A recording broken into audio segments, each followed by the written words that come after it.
dumadaan, nagbubusina po mga kababayan.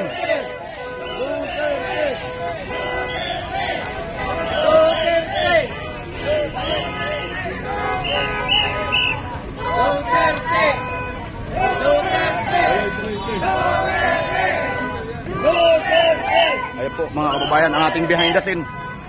Behind the scene po ito mga kababayan, no? Nagbubusina po ang mga dumadaan ng mga sasakyan. Nakikiisa pa, tanda po yan ng pakikiisa nila. At ito po ang behind the scene dito mga kababayan. Nandito tayo sa harapan pa rin itong Veterans Hospital. So sana sa mga linggo ng gabi mga kababayan ito. Ayan, no? Ang dami pong mga tao dito. Ang sabihin lang natin yung katotohanan at bawang katotohanan lamang. Dahil congratulations sa inyong lahat. Ayan. Marami akong nakakausap. Mayat maya po mga kababayan, may dumadaan nagbubusina dyan. Kagabi ay nagkaroon kami ng Zoom meeting with the OFW leaders. Hindi sila nanonood sa mainstream media. Mas nanonood sila sa mga vloggers. Palakpakan nyo ang inyong mga sarili bilang nakukonsider namin na mga bagong bayani din ng ating bansa. Ito ngayon nangyari dito mga kababayan. Kaya sana kung ano man po ang happening next na mangyayari, behind the scene. Huwag natin pababayaan si Inday Sara. Even though nasa ospital ako 24 hours, nag-monitor ako. Ayan po mga kababayan ang behind the scene dito. Na kung saan nandoon si Inday Sara. Walang iwanan, tama na. Kurap alis na, pahirap kayo sa bayan. Walang iwanan Inday Sara. Para sa bayan, laban VP. Walang iwanan Inday VP. Ninakaw na ninyo ang pera ng bayan, pati ba naman ang karapatan namin, nanakawin pa ninyo. Yan, VP Sara, di ka namin iiwan, walang iwanan, laban lang sa korupsyon. Ayan po mga kababayan. Ito po ang ating behind the scene dito ngayon. Nagaganap po dito. At pakinggan po natin ang Opinion PH-TV. Opinion PH-TV. Okay. Duterte po ito kahit nakakulay pink yung sombrero niya. Ayan po, nakaganap dito behind the scene. Okay, kamusta po kayo? Okay lang naman po. Puso na pala vlogger na maganda ngayon? Ay talaga? Malinaw pa mata ko. Baka malabo na po. Parang may anyway, magandang gabi po mga kaibigan, mga kababayan, mga kapatid. Mayroong mga kababayan. Mga vloggers. Mayroong muna saglit mama, opinion lang. Announcement. Mga kasama, ikat ko lang po sandali. Pasalamatan po natin ang pamunuan ng kapulisan. Sapagkat upang maidaos po natin ng payapa at ligtas ang ating palatuntunan ngayong gabi, isanarado po nila ang gate dito. Kaya pinapakiusapan lahat. Palakpakan po natin ang kapulisan, mga kasama. Mga kababayan. Maraming salamat. So, pinapakiusapan po natin ang lahat na lahat po nandito, dumito po kayo. Pinasarado po ng mga pulis ditong side na to mga kababayan para nakatago na kayo. Isa. Yan. Lipat na po, lipat. Ayan.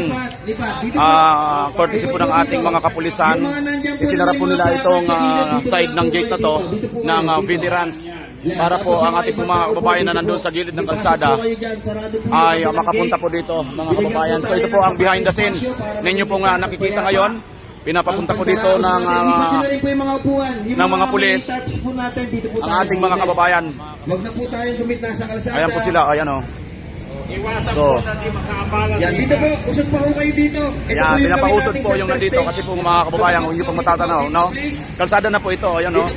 Kalsada na po itong side na ito. Nandito po ang mga upuan natin. As in, nandito lang po tayo talaga sa kanto. At ngayon, ayan, pinapapalakpakan ng ating mga kapulisan. Dahil nga po sa courtesy na sinara na po nila ang side na ito, bandang kanang side, papasok nga po dito sa veterans hospital mga kababayan. Sumuli, at ang tabayanan po ninyo ang VMR channel. Ito, ang ating pagbabalik at magbibigay sa inyo ng update behind the scene dito po sa nagaganap ngayon dito sa harapan po ng veterans hospital mga kababayan. Okay? Okay. Kasi po, Busina tayo dyan! Busina po tayo! Yung mga dumadaan dyan, wala lamang kayong oras bumaba. Isigaw naman natin na sa busina, Duterte! Maraming salamat po!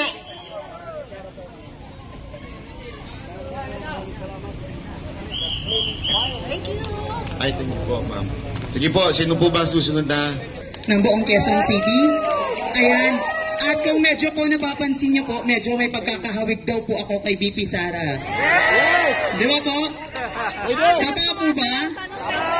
Ayan po, actually po, magkakilala po kami ni BP Sara. Hindi pa po siya Vice President, magkakilala na po kami.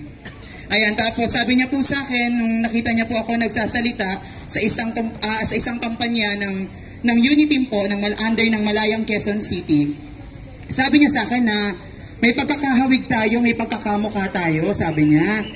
Tapos ang sabi niya po sa akin, hindi na Kevin ang pangalan mo ngayon ha, dapat Inday Sara na. So tinag niya po ako as Inday Sara ng Quezon City. So gusto ko lamang pong sabihin po no, na nakakalungkot po isipin na ang kalakaran ng politika sa Pilipinas, alam naman po natin ang punot dulo ng lahat kung bakit sinisira si BP Sara ay dahil po sa politika, tama po?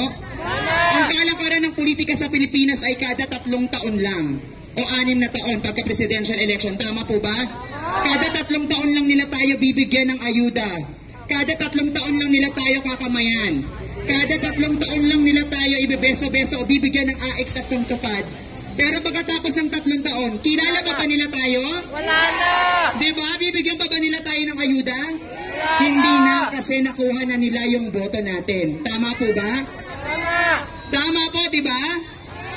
Yes, at syempre po, no, alam niyo po, nakakatulong din po ako sa pamamagitan po ng pagbibigay ng guarantee letter through Office of the Vice President. Actually po, meron po akong kakilala sa loob ng Office of the Vice President. Ito po ay malapit po kay BP Sara Duterte. At wala po kami hinihinging bayad at ako po tumutulong po ako hindi lamang po sa mga taga Quezon City, kung hindi po sa buong NCR po. Kung sino po yung mga nangangailangan ng tulong, yun po yung binibigyan natin ng tulong. Tama po? Diba, alam niyo po ba ang pagkatao ng ating BP Sara Duterte ay mayahalin tulad niyo sa iisang palay at yung mga congressman na kumakalaban sa kanya ay mayahalin tulad natin sa iisang mais. Paano ko po nasabi yun? Sino po dito ang nakakita ng palay? Taas po ang kamay. Diba ang palay, kahit ito ay hitik sa bunga, ito ay nakayuko sa lupa. Tama po? Tama. Ganun po ang pagkatao ng ating BP Sara Duterte. Kahit siya po ay hitik sa bunga, siya po ay patuloy na nakayuko sa lupa at nagbibigay ng tamang serbisyo sa bawat isa. Tama po? At yung mga bumabatikas po sa kanya, yung mga naninira po sa kanya ay parang isang mais na kung saan kahit hitik sila sa bunga, sila ay nakatingala sa langit at nagpapakataas. Tama po ba?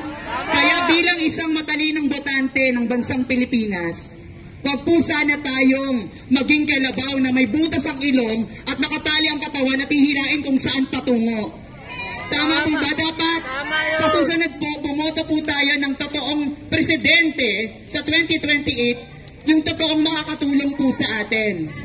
Dapat po Duterte. Kukwento ko lamang po, no, nung taong 2016, ano po ako, pro-Pinoy po kami. Yung family ko, pro-Liberal Party. Ang binoto po namin, Rojas tsaka Robredo. Sa kapatid ko po, iisa lamang po ang bumoto sa Duterte. Aaminin ko po, no, na yung kuya ko po ay naging addict, naging biktima ng droga. Pero nung nakaupo po si Presidente Duterte, nagbago po ang buhay niya. Nung nagkaroon ng pandemic, sino po ba ang Pangulo ng buong bansa na nagbigay ng social amelioration program para magbigay ng benepisyo sa mga naapektuhan ng pandemya? Duterte lamang po. Tama po? Diba? Palakpakan naman po natin ang ating Presidente Duterte. Doon po nagbago yung aking pananaw. Kaya po ito pong 2022 national elections po, ang binoto ko naman po, Women Empowerment. Ang presidente ko po si Lenny, pero ang vice president ko po si Sara Duterte. Die hard po ako. Die hard supporters po ako ni BP Sara Duterte. Alam niyo po ba, no? Kung hindi po sila ganid sa posisyon, hindi nila gagamitin yung tupad, ipopront nila ang AX para magpapirma sa People Initiative para magkaroon tayo ng charter change. Tama po ba? Tama! May pumirma po ba sa inyo? O dapat wag po tayong pipirmaha para at least matapos po ang kanilang termino. Tama po ba yon? Tama. Alam niyo po no, na ang bayan ay may cancer na panglipunan na kailangang ibilad sa templo ng sambayan ng Pilipino. Diba tama po yan? Mga ganid po kasi yung mga nasa posisyon po ngayon. Ngayon ginigipit po nila si Vice President Sara Duterte. Bakit?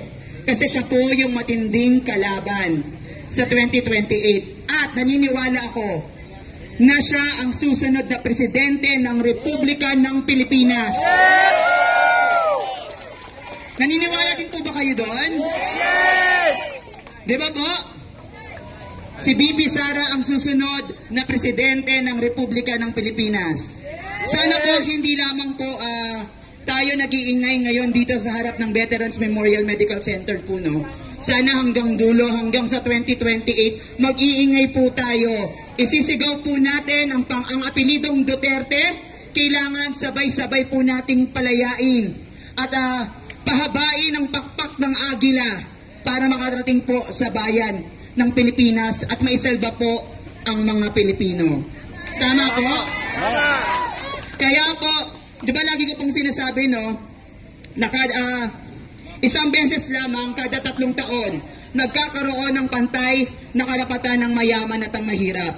At ang karapatang iyon ay manggagaling sa isang kapirasong papel na tinatawag po nating balota.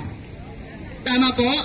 At pag dumating po sana yung pantay na karapatan na yon, wag nating sayangin yung pagkakataon upang mamili ng totoong kandidato na dapat nating tulungan at suportahan. Dahil pagka nagkamali po tayo, ayan, katulad ngayon, nagkamali tayo, mag-iintay na naman tayo ng ilang taon para mamili ng susunod na presidente ng Republika ng Pilipinas, yung totoong makakatulong sa atin. Tama po ba? Yes. Di ba po? Magkakamali pa ba tayo ulit? Hindi na. Sino po ang susunod na presidente ng Republika ng Pilipinas?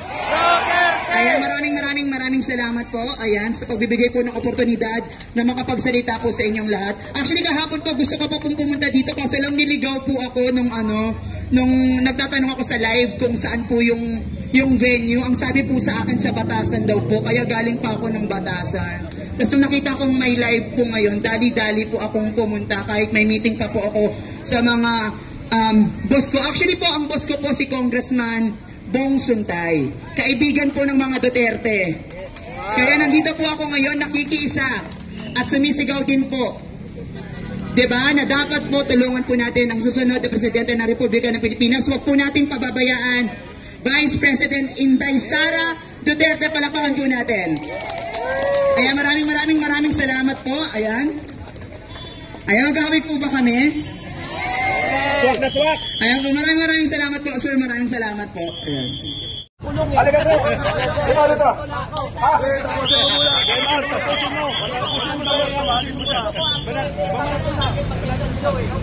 Tuloy-tuloy ka na. Ayan. Alam nyo mga kababayan, dito po tayo niluloko ng mga tambalos-los sa Kongreso. Nagpapamudmod sila ng ayuda para hindi po ninyo mapansin ang bilyon-bilyon, trilyon-trilyon na kanilang pagnanakaw. Nililin lang tayo ng kakarampot na ayuda, 5,000. Oh, may 5 kilong bugas.